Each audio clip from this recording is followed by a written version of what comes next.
All right, I've had a bunch of you ask, how do you get your wall so thick, Swade? Well, there's a lot to it. It is easy to do. It's just a matter of how you do it.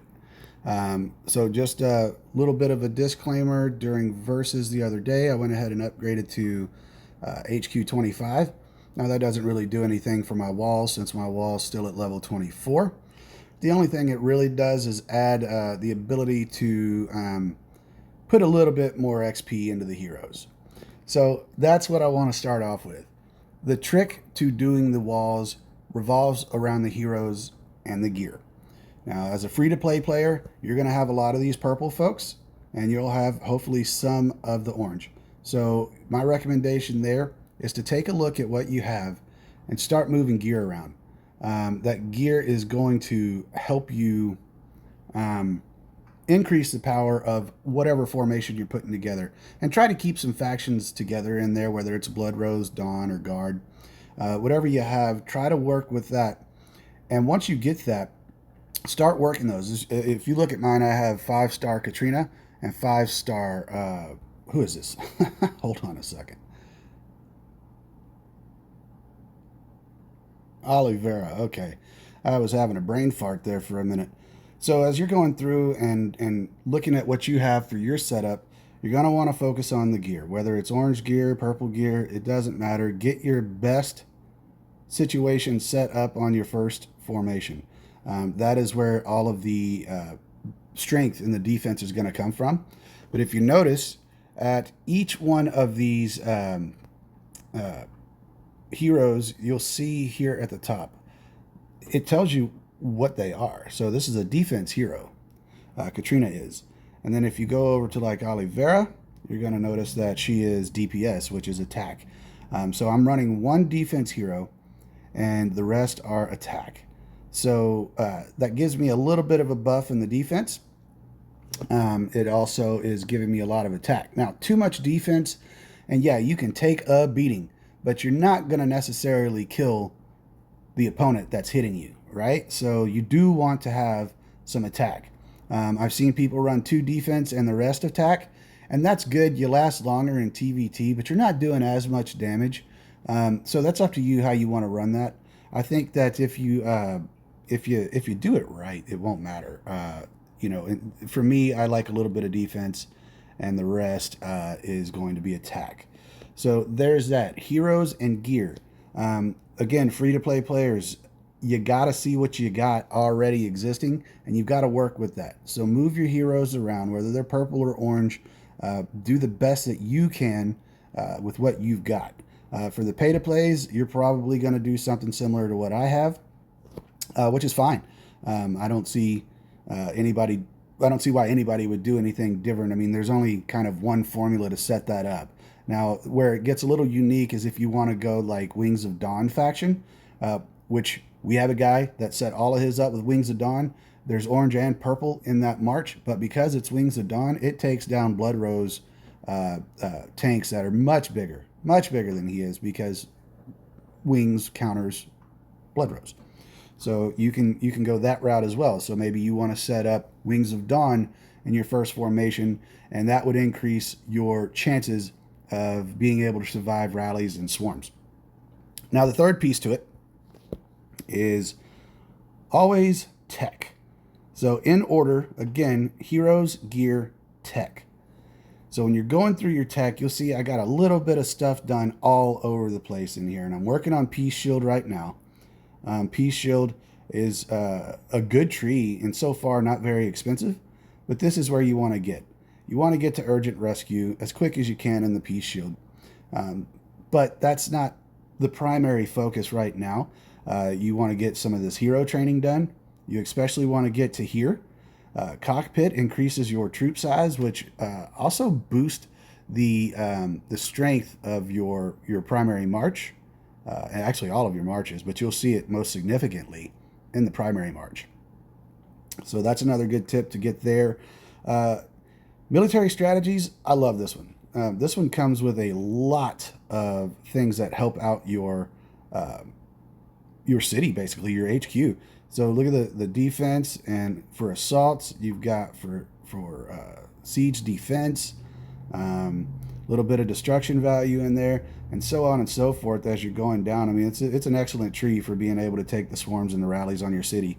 Now, and I think this goes without saying, you want to make sure that your primary formation, your first march, is inside the city if you're planning on taking a rally or a swarm. And also just be careful when you're out field fighting too, because somebody could just sneak in there and hit that thing while your primary march is out. And guess what? It's a whole lot weaker without that. And I'll show you how much weaker it actually is.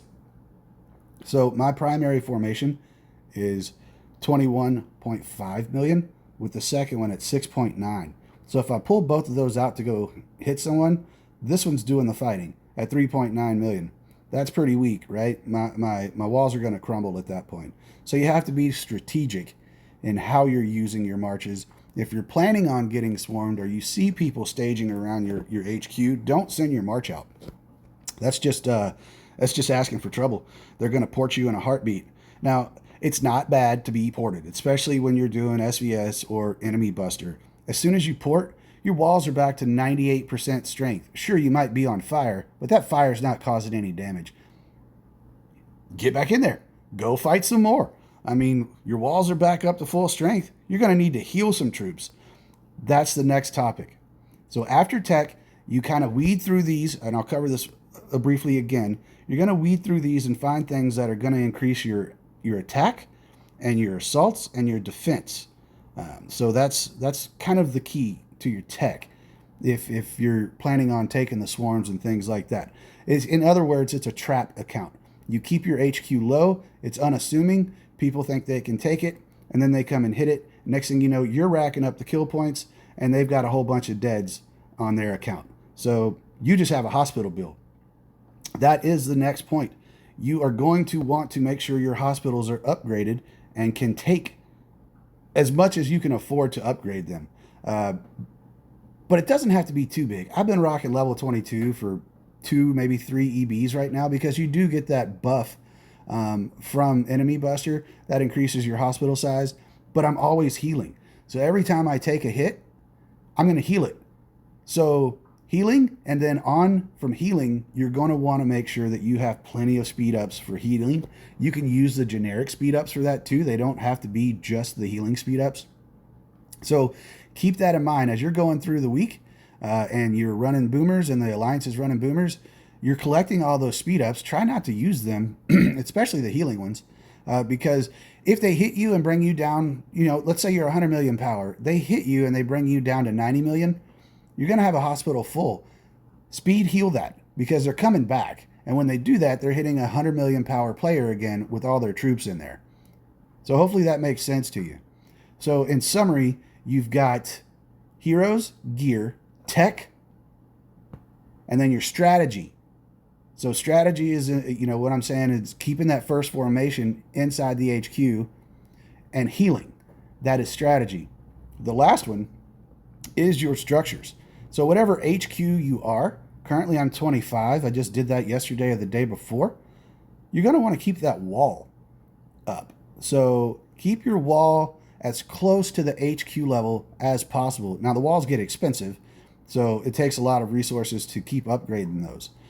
And then in previous videos, I mentioned saving pennies to get $1. So this is another one that does that. As you upgrade this, you get a little bit of bump in attack and defense if your first formation is in there. So right now I'm a little bit behind. These are also expensive for what they are. I mean, you're getting a 1% buff each time you upgrade it. But again, every little bit helps. So 23% on attack and troop defense, that's substantial. I mean, it's really good. And you guys have seen it work. So that's I mean, that kind of should explain itself, honestly. And then the other building that is important is the military center. So you want to keep that at the HQ level. So it gives you a whole lot more troops. The more troops that you have in your city, the stronger it is. So when you're analyzing somebody and you click on their profile, you're going to want to look at their troop power. That kind of gives you an idea of how many troops are left in the city. Also, if they're T7 or T8 or even T9, you can kind of gauge that by that troop power. Hero power is the most important one. So if you look at an HQ and it's got like 8 million hero power, but they're 100 million power overall, that thing is weak, man. You could probably go take that no problem. And if they hit you, they're just going to poof themselves off your wall. So, all good things to keep in mind. The modified vehicle power, it does play a role. Not super important, but it does play a role. Even in your defense of your city, because you are getting defense and you are getting attack from the modified vehicle, but it's not.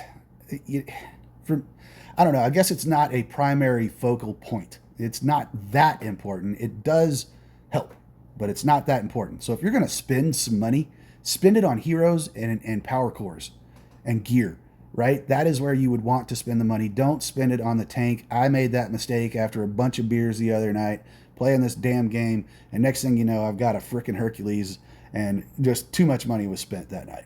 And I do have buyer's remorse because currently the Hercules is just a skin. It didn't really help too much in my defense or attack. All right, so moving on. Tech power is a big one, right? So when you're looking at someone's HQ, their tech power is a really, really good gauge of what they're about to slap you with when they hit your wall.